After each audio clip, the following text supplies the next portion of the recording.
Good morning and welcome to another episode of Drew's Book Reviews. Today we are going to be picking up on our book review series on the Hyperion Cantos. So we are starting up with Dan Simmons' book, ENDYMION by Dan Simmons. So this is the third book in the Hyperion Cantos book series. So if you are interested in wanting to know my thoughts on this third book in the series, stay tuned. That's coming right up.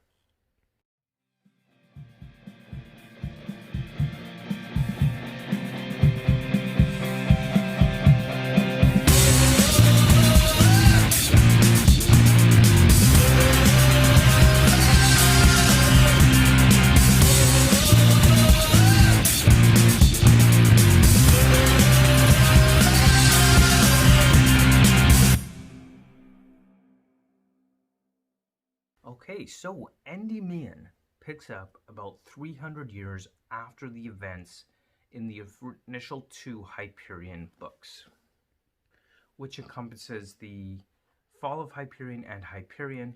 Well, Hyperion's the first one, then the fall of Hyperion. You could, of course, see those book reviews on my science fiction playlist here on the channel, so definitely go check it out if you have not already. So this takes place about 300 years after the fall of Hyperion.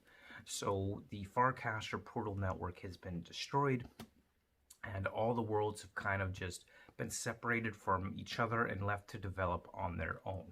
The Catholic Church, however, has gained tremendous power and influence throughout the galaxy, especially through use of the parasitic resurrection parasite called the Cruciform, in which they've traveled through the different worlds in the galaxy, taken control, and basically built up their power base. The Catholic Church is now the new galactic empire, known throughout the galaxy as the Pax.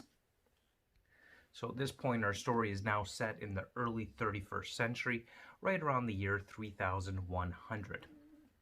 So what's happened here is it is nearly 300 years later, and our main character, Enea, has entered the time tombs, except she entered the time tombs 300 years ago, essentially, or 274-ish years ago, to be more precise, based off of the book's timeline. And she is now exiting in this distant point in the future, about 274 years later. And she is seen as a threat to the control and dominance of the Catholic Church. So the Catholic Church has sent off their Swiss Guard army to deal with her, and ideally capture her alive and hopefully convert this 12-year-old girl, Enea, who's exiting the time tombs, to be of the cruciform, or of the cross, so that she too can be part of the Catholicism and be within their control. She is seen as this threat because she is basically the daughter of Bronwy Lamia, which is one of the characters we have from the original two books. So she was basically connected to the AI network of intelligences in the womb while her mother was pregnant, and her mother was also connected to that. So of course you'd have to read the first two books to kind of get a better understanding of what I'm referring to, so I definitely recommend that, and I don't want to give too many spoilers, so I'm trying to avoid that. But she has basically been born connected to the AI techno core, essentially. And so what we have here is we have Martin Silenis. He is basically been around for the last 300 years and is effectively this girl's uncle. He's been waiting for her to exit the time tombs, and he rescues our main character, Raoul ENDYMION, from certain death and execution, and to assign him to basically be her intergalactic bodyguard as she travels through the galaxy, running away from the Catholic Church, and those that want to capture her, essentially. And of course, following with them is we have our blue-skinned robot buddy, Mr. A. Betic. He's our android buddy that accompanies our two other characters on their intergalactic journey down the River Tethys. So the River Tethys is basically this river that's been connected through the Farcaster portal network. And as they travel down the River Tethys, they move through these portals which transmit them to other worlds. So basically we got desert worlds where it's hot and beaten sun all the time.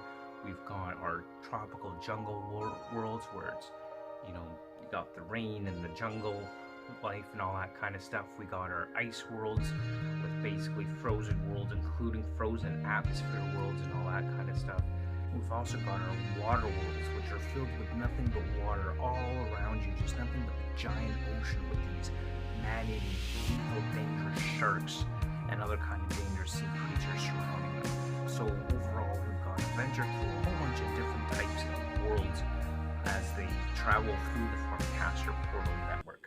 And as they continue to transmute through these different Farcaster portals, we have our priest Captain DeSoya of the Catholic Church who is after them, but he doesn't have access to the portals or the ability to go through them, so he's chasing them from system to system, trying to figure out where they're going in an effort to capture this girl alive.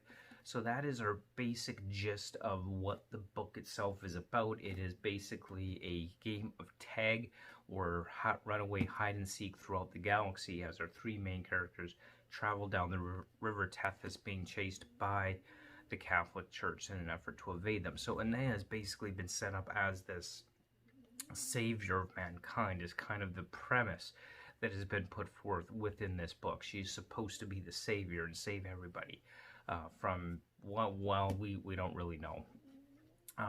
So that's the basic premise behind this book as a whole and what it's generally about. So now just kind of get into some of my criticisms and likes and dislikes about what this book is about and the things I liked and disliked. So what I liked, the idea that the parasitic cruciform, resurrection cruciform, has taken control of the galaxy essentially through the Catholic Church, and they've achieved dominance and essential immortality. That is something that I have to say, I kind of really like that idea and that concept there. And it really is just an interesting idea to play off of. So really kind of like the way that worked and the way that was set up. And the idea that it was a religion or a church that did so. In this case, it just happens to be the Catholic Church. But really, I mean, that concept could evolve through, and we could play off the idea of it being any particular church. It doesn't necessarily have to be Catholicism, just the idea that a particular religion has achieved intergalactic dominance with this idea of a second life that is done in reality and not just some sort of theological concept.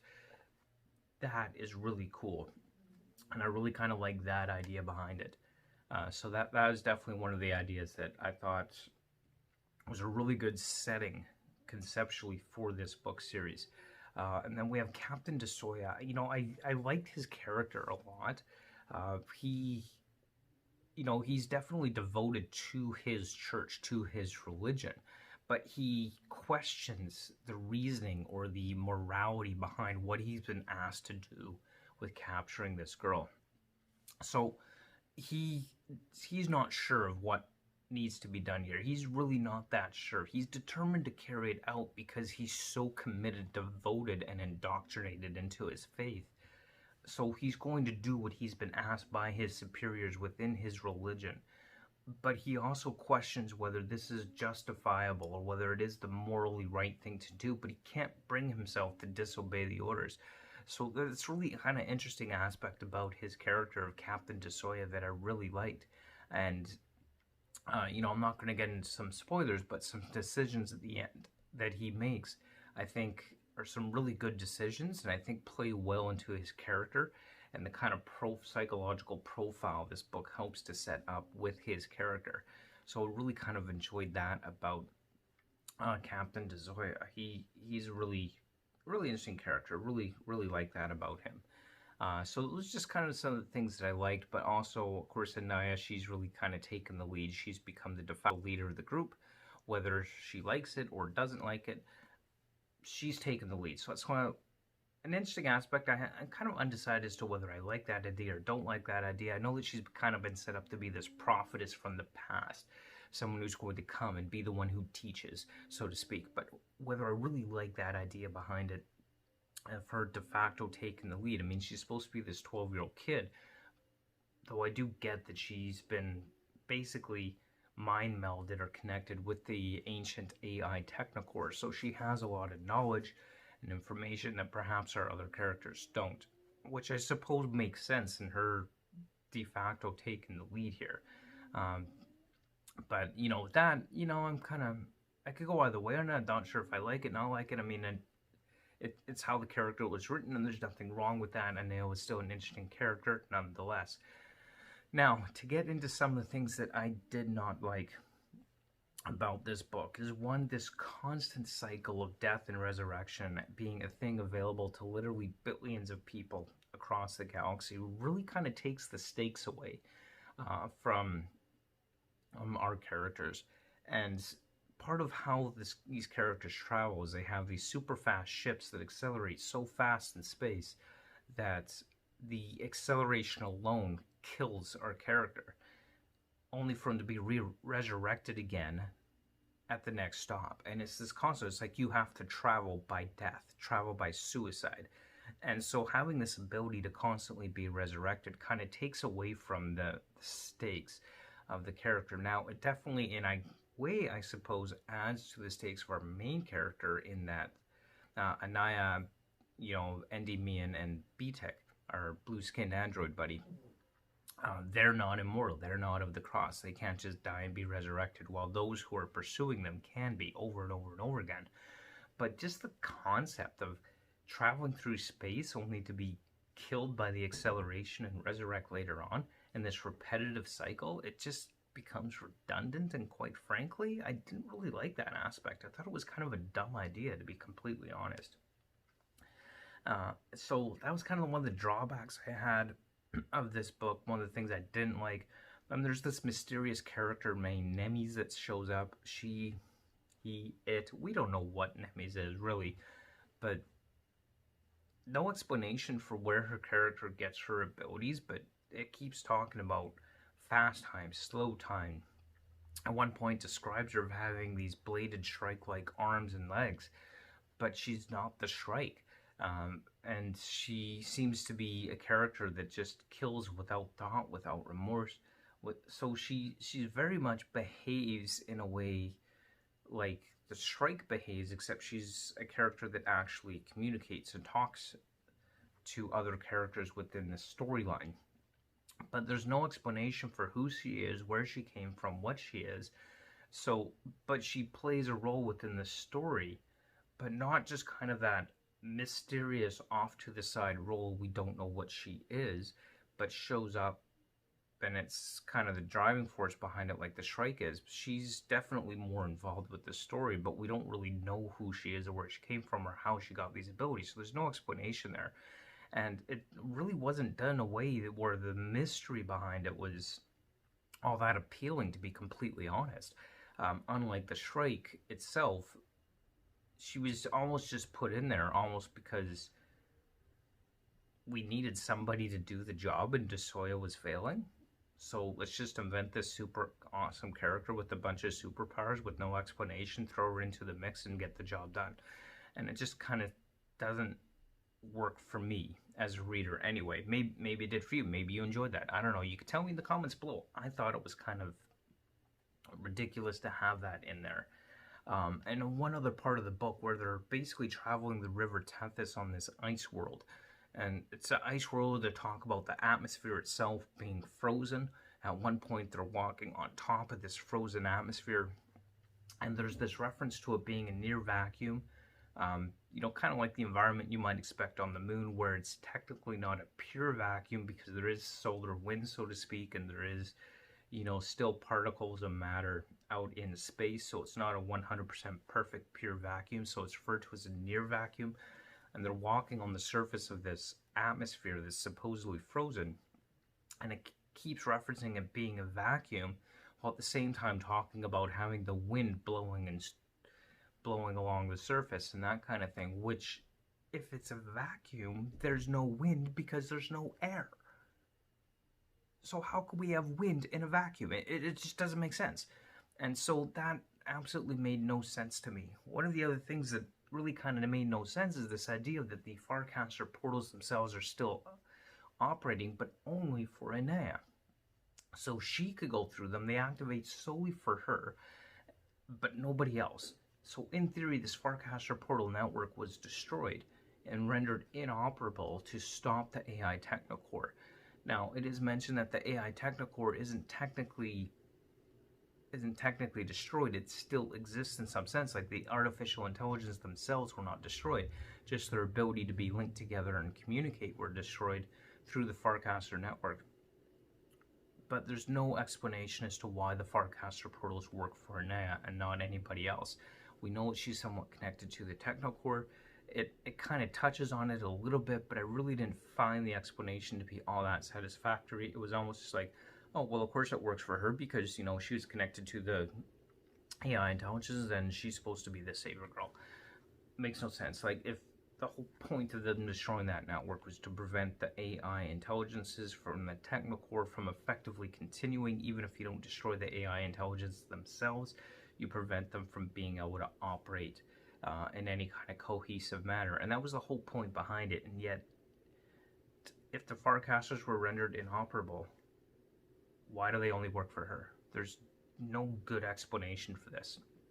And maybe if we get into the next book, The Rise of ENDYMION, we might get some more information, more answers on that. I don't know, but those are just kind of the things that either didn't make sense or didn't really like about this one. So it wasn't all good on this one. Overall, it was okay.